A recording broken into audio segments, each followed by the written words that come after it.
11 Russian cruise missiles are heading towards Kyiv. Over a ticking 2-minute window, every single track is systematically erased from the sky. This is the Norwegian-American NASAMS. Since its arrival on the battlefield, it has neutralized over 900 aerial threats, maintaining a 94% interception success rate, because apparently some weapon systems actually do what they're advertised to do. During massive winter bombardments, specifically designed to freeze the civilian population, the specific hardware stood between Ukraine's electrical grid and total collapse.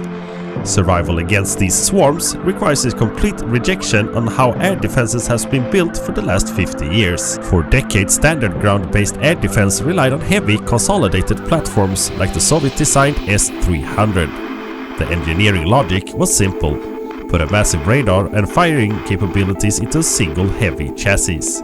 Placing the radar, the command center and the missile tubes in close physical proximity creates a fatal flaw. If an enemy can strike the central radar, the entire surrounding clusters of launchers instantly goes blind and powers down.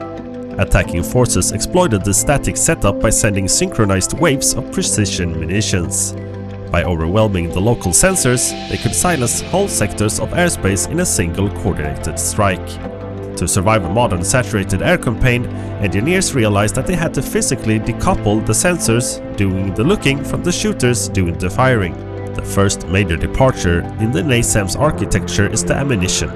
It completely abandons the requirement for rare, highly specialized ground-launched interceptors. Instead, the system fires the AIM-120 AMRAAM. That is the exact same air-to-air missile currently strapped to the wings of the NATO fighter jets all over the world. By utilizing ammunition that already exists in vast global stockpiles, operators bypass a massive lead time and bottlenecks associated with standing up new factory production lines for ground-based rockets. True battlefield endurance is dictated by depth and speed of ammunition supply chain, not by the physical size of the launcher. The system operates through 3 primary nodes. First, it's the eyes, the sentinel radar. It scans the airspace in 3 dimensions, pushing updates to the tactical picture every 2 seconds. Then second, you have the brain, the fire distribution center.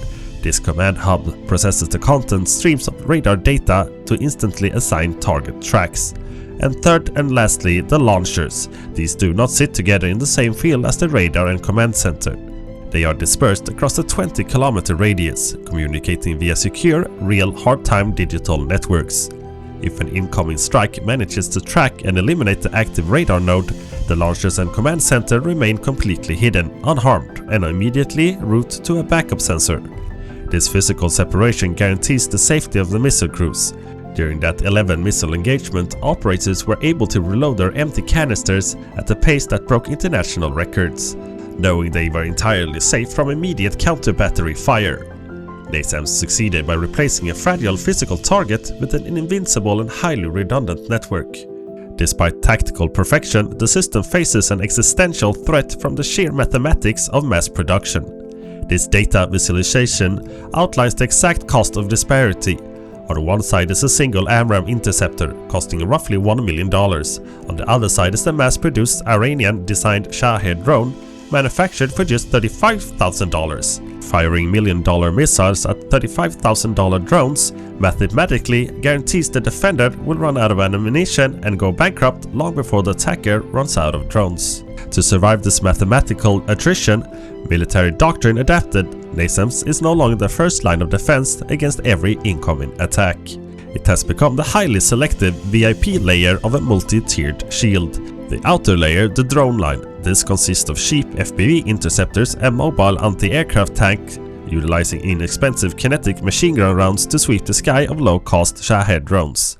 Then there's the selective layer. By filtering out the cheap threats, the expensive NASAMS interceptors are strictly reserved for high-value, lethal targets like sophisticated cruise missiles.